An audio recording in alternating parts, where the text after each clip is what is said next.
Padre, en el nombre de Jesús, ponemos delante de ti este día, Señor, esta reunión, que sea edificante para nuestras vidas, Padre.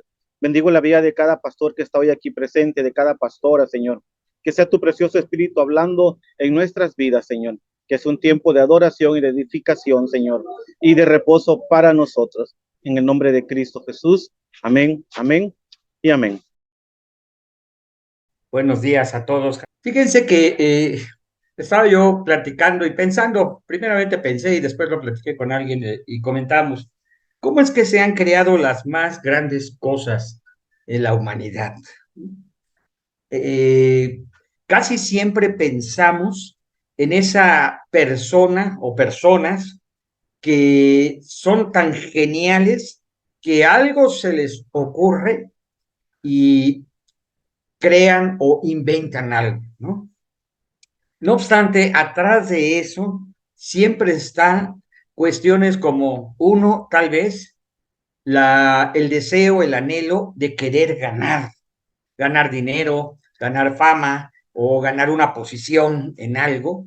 Personalmente yo creo que los más grandes logros, que los más grandes inventos se llevan a cabo cuando alguien ve una necesidad y trata de suplirla. Puede ser la necesidad más infantil, más, no sé, hasta tonta si tú quieres, ¿no? Pero a alguien se le ocurre y lo inventa. Hace unos días encontré estas cositas. A ver, ahí están, ¿no? No sé ni cómo se llaman, pero no, ahora sí que literalmente no sé vivir sin ellas. Son unos papelitos con tantita goma o algo así. Post-it. Eso, así, eso que dijo ella. Y sirven para que ahí en tu Biblia lo pongas como un separador, como un marcador, ¿verdad? Y a mí me sirve mucho porque cada domingo que voy a compartir o X día, ¿verdad? Ahí pongo este papelito, eso que dijeron, ¿no? Y le pongo en la parte de arriba la cita que estoy buscando. Y no es que no sepa buscar en la Biblia, simplemente que esto hace que sea un poquito más ágil, ¿verdad? A la hora de compartir. No obstante, puede ser esto, podrían ser en otra Biblia, déjenme ver si sí la traje.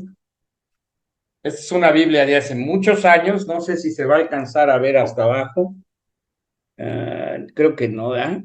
Bueno, no se alcanza a ver muy bien, pero si ven, tiene un listón aquí negro y acá no se ve, pero ahí se alcanza a ver dos o tres listones de colores.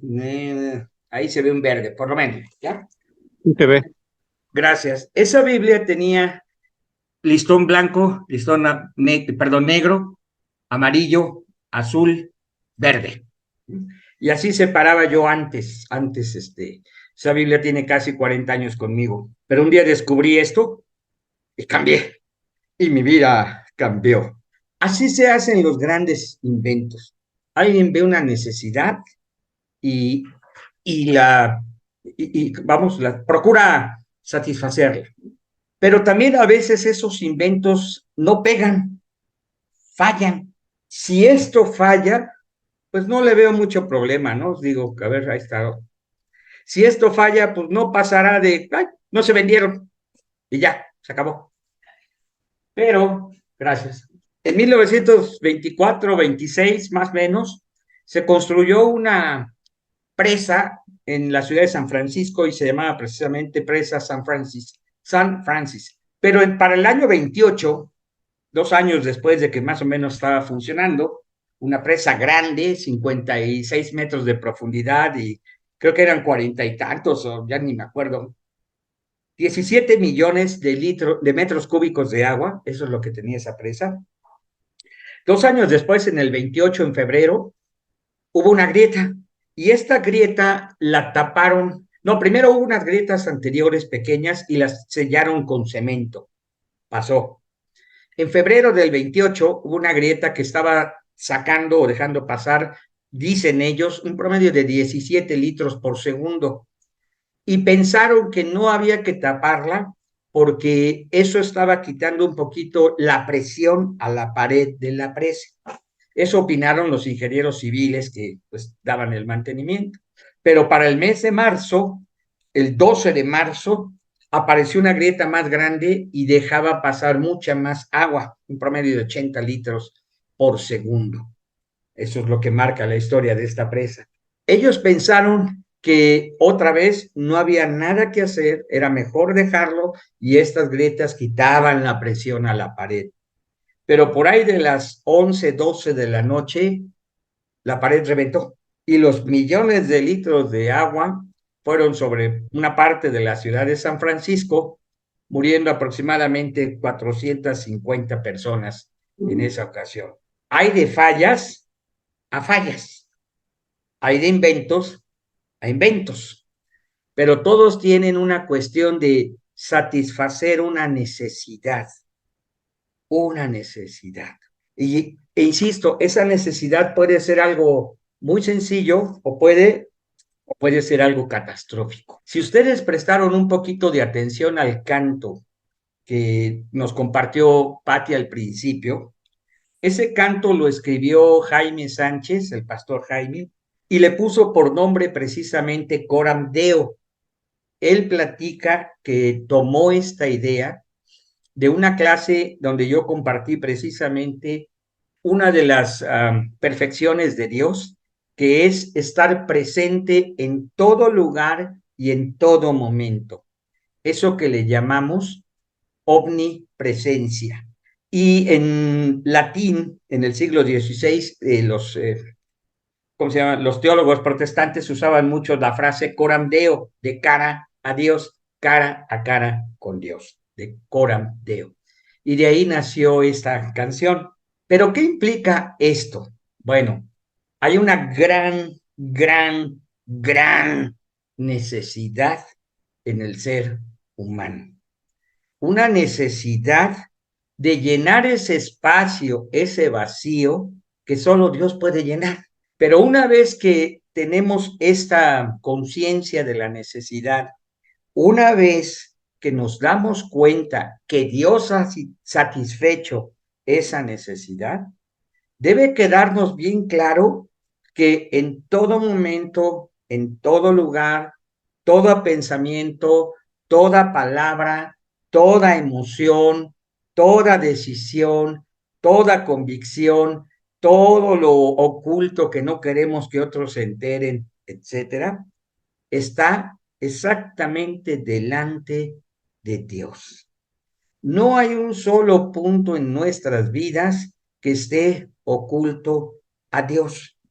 Tal vez tú ahí muy en lo oculto tengas todavía algunas cosas que deban ser tratadas por Dios y que cuando alguien te confronta con ello, tú digas, no, yo tengo eso, no tengo un problema. Acabamos de venir de un congreso, sí, sí, ¿verdad? Congreso de matrimonios, Betty y yo, y la última parte, muy interesante, nos confrontaba con el perdón.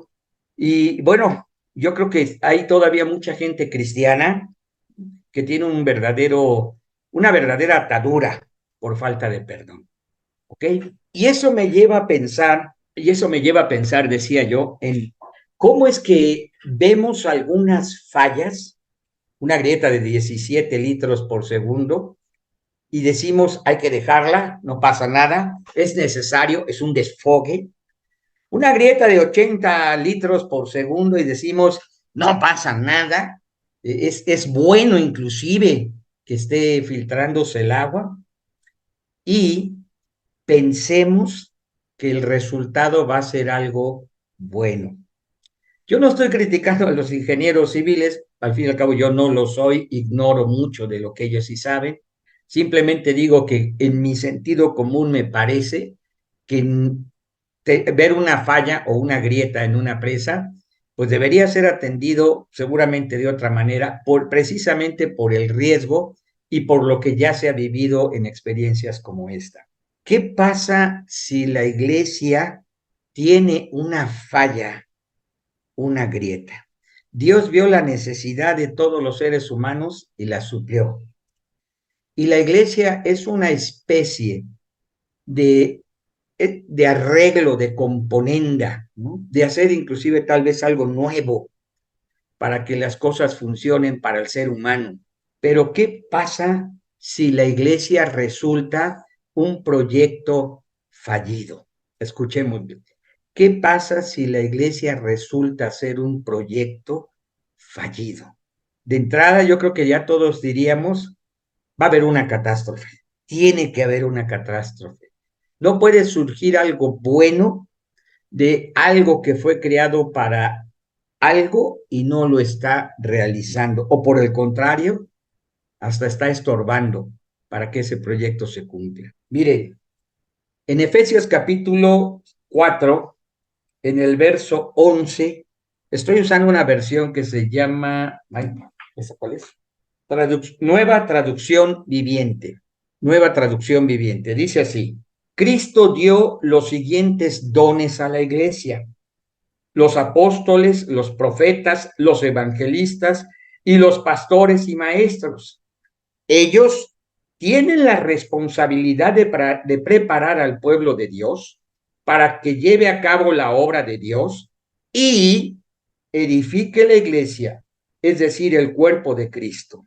Este proceso, este proceso continuará hasta que todos alcancemos tal unidad en nuestra fe y conocimiento del Hijo de Dios, que seamos maduros en el Señor, es decir, hasta que todos lleguemos a la plena y completa medida de Cristo. Entonces ya no seremos inmaduros como los niños, no seremos arrastrados de un lado a otro, ni empujados por cualquier corriente de nueva enseñanza. No nos dejaremos llevar por personas que intenten engañarnos con mentiras tan hábiles que parezcan la verdad. En cambio, hablaremos la verdad con amor y así creceremos en todo sentido hasta parecernos más y más a Cristo, quien es la cabeza de su cuerpo, que es la iglesia. Él hace todo, perdón, Él hace que todo el cuerpo encaje perfectamente y cada parte, al cumplir con su función específica, ayuda a que los demás se desarrollen y entonces todo el cuerpo crece y está sano y lleno de amor. Este es el proyecto de Dios. Este es el plan de Dios para que las cosas sucedan. Esta es la forma en la que Dios quiere que las cosas vayan pasando y al cumplirse vaya creciendo, vaya madurando la iglesia. Sé que a veces, bueno, Javier, su servidor, no sé si alguien más por aquí está, sí, Samuel Hernández, venimos de un grupo de iglesias que hace muchos años, estoy hablando de unos 40 años tal vez atrás, Javier se acordará, Samuel también, teníamos precisamente una enseñanza que le llamaban la restauración de todas las cosas. Y entre esta enseñanza estaba esta parte de que Dios estaba restaurando todo lo que se había perdido con los años, Joel capítulo 2, si no mal recuerdo, lo que comió el saltón y el revoltón y la oruga, ¿no? Y estaba la restauración de los ministerios, apóstoles, profetas, evangelistas, pastores y maestros. Bien, con el tiempo leyendo esta porción, a mí me llamaba mucho la atención porque siempre había una discusión de si en este tiempo hay o no hay apóstoles o profetas. Pero la respuesta vino cuando yo entendí, lo voy a leer en esta versión. Este proceso continuará hasta que todos alcancemos la unidad en nuestra fe y conocimiento de Dios, hasta que seamos maduros en el Señor. Este conocimiento para mí quedó claro cuando esta frase, en la versión que sea, esta no existía, yo lo aprendí en la 60, me quedó claro. Hay un proceso de parte de Dios de cuidado, de atención, de mantenimiento para que la iglesia siga creciendo. Y mientras la iglesia no llegue al punto de ser madura, entonces lo que Dios proveyó seguirá siendo necesario para que la iglesia llegue, crezca, funcione, madure. Y voy a ir rápidamente en algunas frases, ¿no? Lo primero es que los dones son dados por el Señor. Cristo dio estos dones, apóstoles, profetas, evangelistas, pastores y maestros. Y yo digo que otros más, ahí están en Romanos 12 y Primera de Corintios capítulo 12 también. Todos son dones que Dios nos ha dado. Puedes llamarlo ministerio si gustas, está bien, yo no tengo inconveniente con ello. Lo que sí sé es que todos fueron dados para dos cosas, y las voy a leer. Todos estos, dice, tienen la responsabilidad de, uno, preparar al pueblo de Dios para que lleve a cabo la obra de Dios. Esto es lo primero. Estos ministerios o dones, tenemos la responsabilidad de preparar a la iglesia para que la iglesia lleve a cabo la obra de Dios. Paréntesis, ¿cuál es la obra de Dios? Porque pareciera que todos o muchos han entendido que estos 5 dones están para la edificación del cuerpo de Cristo. Sí, también, esa es la segunda parte. Pero la primera es hacer la obra de Dios. Y yo me atrevo, porque creo que esto es lo que Dios nos ha enseñado, a decir que hacer la obra de Dios, que la iglesia haga la obra de Dios, que nosotros que estemos en uno de estos ministerios o dones, hagamos la obra de Dios, es precisamente esa obra de ir y hacer discípulos a todas las naciones, discipulando, evangelizando, discipulando, enseñándoles que guarden, que obedezcan, que conozcan, que sigan, que amen, que abracen todas las cosas que yo les he enseñado, bautizándolos en el nombre del Padre, del Hijo y del Espíritu Santo. Yo digo que la obra de Dios es que tú y yo hagamos esto, pero también hay algo importantísimo, enseñarle a la iglesia a hacerlo. Y esta obra o este proceso no termina, no es de momentos, muy probablemente, me atrevo a decirlo así, ni siquiera es de tener un departamento de evangelismo o una clase de discipulado en nuestras congregaciones. Es un estilo de ser iglesia. Es, perdón, es un estilo que debe todo abarcar todas las áreas de la vida de las personas, que sean y seamos evangelistas de tiempo completo, discipuladores de tiempo completo, más allá de solo dar clases y los manuales, lo cual no está mal, qué bueno que lo hacemos, pero no quedarnos ahí. La única manera de que alguien llegue a ser cristiano con el modelo del pastor Javier Díaz es que camine con el pastor Javier Díaz, es que esté con él, aprenda con él, o lo oiga decir, lo vea hacer, lo vea responder en ciertas circunstancias, ¿verdad? Y entonces esa persona habrá aprendido a ser cristiano, discípulo de Cristo, con un modelo real. ¿Habrá tomado cursos? Sí, claro, ¿ah? ¿eh? Si tienes un curso de discipulado de tu iglesia, dale, no lo dejes. Si lo haces en casas, perfecto. Pero lo cierto es que para hacer discípulos necesitan caminar contigo. El que dice que está en Cristo, que conoce a Cristo, debe andar como Él andó. Y eso solo se aprende andando juntos. Entonces, ¿para qué existen los apóstoles, los profetas, los evangelistas, los pastores y los maestros hoy? Pues para enseñar a la iglesia a que haga la obra de Dios. Y segundo, ahí mismo cita, y hasta lo subrayé en mi Biblia, lo puse, esa conjunción la puse ahí en un circulito, y para que, no, perdón, y edifique la iglesia, es decir, edifique el cuerpo de Cristo.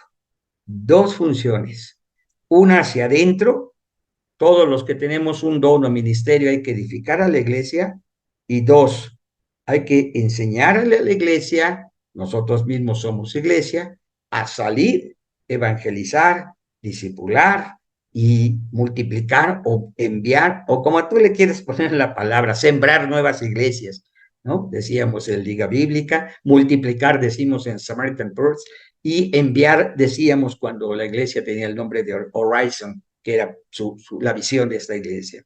Para eso existen. Discutir hoy si existen, si hay o no hay apóstoles o profetas o evangelistas, sería como ver la grieta tirando 80 litros de agua por segundo y seguir pensando, ¿qué haremos? Ahora, si no los vemos actuando, si no dejamos que los apóstoles, profetas, evangelistas, pastores, maestros, diáconos, los que administran, los que tienen dones de sanidad, los que tienen don de palabra de ciencia, de palabra de sabiduría, de interpretación de lenguas, de administración, si no dejamos que cada uno actúe, entonces sí seremos negligentes al ignorar, así literalmente, al ignorar que hay una gran falla y pensamos que las cosas van a salir bien sin que las cambiemos. Me adelanto tantito. ¿Cuáles son las consecuencias? Bueno, yo veo consecuencias buenas, pero déjenme darles 5 puntos rapidísimos que anoté. ¿Qué pasa si no hacemos caso? Sé la palabra ignorante, no solo como el que no sabe o no conoce, sino también como el que conoce algo, pero decide de mutuo propio no hacer caso. Es decir, ignorar lo que se debe hacer, ¿ok? Entonces, esta palabra ignorante pudiera implicar que no sabe o que ha decidido no hacer caso. La iglesia fallida es la iglesia que ignora los recursos que Dios le ha provisto. ¿Cuáles son los dones? ¿Cuáles son? Pues ya los comentamos, ¿verdad? Apóstol, profeta, evangelista, pastor, maestro, diácono, administrador, el que preside, el que tiene dones de sanidades, el que tiene don de lenguas, el que tiene interpretación de lengua. Cuando decidimos ignorar todos estos recursos, el bautismo del Espíritu Santo, la unción del Espíritu Santo, el poder que Dios otorga a su palabra, respaldándola a Él, etcétera. Cuando decidimos hacer las cosas con recursos humanos, hermanos, es como tapar la grieta con chicle y pensar que no va a pasar nada. Es ponerle un masking tape a la grieta y pensar que no se va a romper la pared de la presa. También está la ignorancia de la responsabilidad. Y esto bien pudiera hablar de una actitud muy inmadura, ¿verdad? ¿Cuál era la responsabilidad de los ingenieros? Pues ver que nunca se rompiera esa pared, que funcionara, que cumpliera con el propósito para el cual fue creada la presa. ¿Cuál es la responsabilidad de los que somos ministros del Evangelio? Pues en este caso, cualquiera que sea tu don, apóstol, profeta o lo que seas, ¿no? Tu responsabilidad es, uno, preparar a la iglesia para que haga la obra de Dios y dos, edificar a la iglesia de Jesucristo. Esas son nuestras responsabilidades. Si solo cumplimos con una de las dos, estamos mal. Y de plano, si no cumplimos con ninguna de las dos y solo damos mantenimiento, insisto, estamos poniendo masking tape en las grietas y esto terminará fallando. También está la ignorancia de una comisión. Fuimos puestos por una razón específica aquí, la gran comisión. Y si no se está cumpliendo, no en la iglesia, ojo, aquí soy bien claro, no la iglesia, tú, yo, si no lo estamos cumpliendo, algo definitivamente entre nosotros está fallando. Pero también está ignorar, aquí me voy por esta parte de decidir no tomar en cuenta las consecuencias. ¿Cuáles son las consecuencias de que nosotros fallemos? Miren, yo creo que la consecuencia es la eternidad de las personas. Estoy hablando de la eternidad de las personas que están ahí en la iglesia contigo y conmigo. Estoy hablando de la eternidad de las personas que se acercan y nos piden alguna ayuda. Estoy hablando de la eternidad de las personas que conocemos pero nunca les hablamos. Estoy hablando de la eternidad de la humanidad. Sí, es cierto, todo está muy mal y seguramente va a seguir mal, pero somos la sal y la luz de la tierra y somos columna y baluarte de la verdad. Si nosotros callamos, amigos, hermanos amados, Dios puede hacer que las piedras hablen, pero la iglesia habrá fallado. O si debo ser más enfático, tú, yo habremos fallado. Y por último también, ¿qué ignoramos? Precisamente la relevancia, el poder, la autoridad con la cual hemos sido investidos como iglesia. Sí, tenemos autoridad para echar fuera demonios. Yo no sé cuál fue la última vez que tú echaste fuera. Mira, hay una gran diferencia entre reprender, porque reprender podemos decir, yo te reprendo, Satanás, pero no esperamos que suceda nada extraordinario. Pero cuando decimos echar fuera, estamos diciendo que haya pruebas, manifestaciones de una liberación. Y no estoy hablando, ojo, no estoy hablando de que la gente vomite. Puede ser. No estoy hablando que la gente grite, se tire, se revuelque o tenga una fuerza extraordinaria o inclusive nos digan nuestros cochinos pecados y los revele en ese momento, pero puede suceder. Pero estoy hablando de una liberación en donde la gente pasa a dejar todos estos hábitos demoníacos y a ser una persona que camina, que busca, que procura los hábitos de la santidad. Cuando eso se ve, aunque tal vez no haya vomitado, estamos viendo una liberación, una transformación, algo relevante. Claro, si vomita, se tira, se arrastra, dice, habla en otros idiomas, o de veras, ¿no? Nos revela nuestros pecados ocultos porque ha pasado que el diablo lo haga en una liberación, pues dale gloria a Dios porque es la oportunidad de que una vez que ha sido sacado a la luz nuestro pecado, tengamos la oportunidad de arrepentirnos también. Bien, entonces esas 5 cosas hablan de la iglesia fallida, la iglesia que ignora los recursos, la iglesia que ha ignorado su responsabilidad, la iglesia que ignora su comisionamiento, la iglesia que ignora las consecuencias de no cumplir y la iglesia que ignora la relevancia de ser la iglesia de Jesucristo. ¿Qué cosas buenas sí pasan? Rápido, ya no seremos como niños inmaduros, seremos maduros. No seremos arrastrados por cualquier doctrina o enseñanza. Qué bueno. No nos dejaremos engañar por personas que hablan mentiras que casi parecen verdades. Hablaremos la verdad con amor y eso provocará un crecimiento en todo sentido. Y por último, el Señor hará que nuestra ayuda apoye o provoque el desarrollo de otro. ¿Qué pasó con la presa? Híjole, para que te quedes con el chisme completo. Sí, la volvieron a reconstruir, pero costó, casi 450 vidas costó. ¿Qué pasa si la iglesia falla? ¿Qué pasa si tú y congregación, la mía, está fallando? ¿Qué pasa si tú y yo, con los dones que hemos recibido, fallamos? La iglesia fallida verá la muerte espiritual de muchas personas que pudieron conocer de Cristo, pero también verá cómo el amor de muchos se enfriará y serán engañados también, porque esto es posible. Mentiras entrarán en la iglesia, falsos profetas entrarán en la iglesia, falsas doctrinas entrarán en la iglesia, otro tipo de intereses, aparte del buscar de Dios, compartir su palabra, amar a Dios, amar al prójimo, entrarán a la iglesia. El dinero, el poder,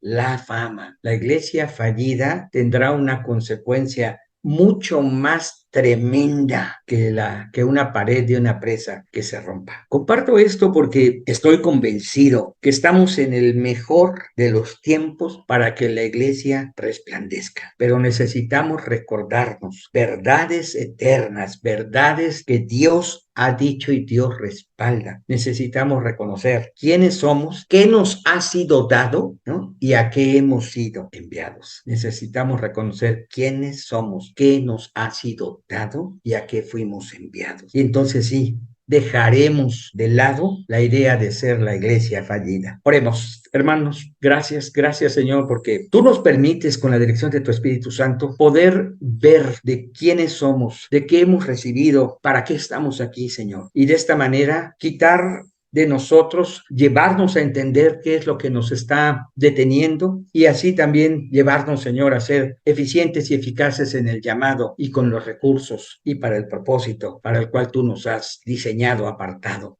y puesto en esta tierra. Yo te ruego que quienes hemos escuchado esta palabra podamos considerarla de una manera espiritual, nuestros ojos, nuestros oídos y nuestro corazón, de una manera espiritual, ser guiados por el Espíritu Santo para entender y decidir hacer las cosas como tú quieres. En el nombre de Cristo Jesús. Amén. Pues creo que ya no hubo más comentarios. Si les parece, vamos a dar gracias y terminamos esta reunión por hoy.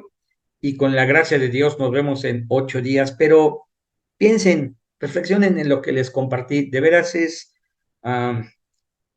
tremendo pensar que la grieta de 17 litros por segundo, si la dejas, está bien. Y luego ver a otra de 80 y pensar que no pasa nada. Pensar que la iglesia pareciera que está perdiendo campo en el mundo, pareciera que está perdiendo relevancia. Y las grietas que vamos viendo cada vez son mayores, ¿verdad? Parece que la iglesia importa hoy menos en las familias, en las parejas y en la sociedad. Y pensar que está bien, que esto va a aguantar. Lo cierto es que necesita de unos ingenieros civiles, espirituales, celestiales, que puedan hacer que esta cosa que se llama humanidad y mundo funcione. Y eso somos nosotros. Pues a todos, muchas gracias, amados. Primeramente, Dios, nos vemos dentro de 8 días aquí por Zoom nuevamente. Que Dios les bendiga a todos. Pueden abrir sus micros y saludarnos.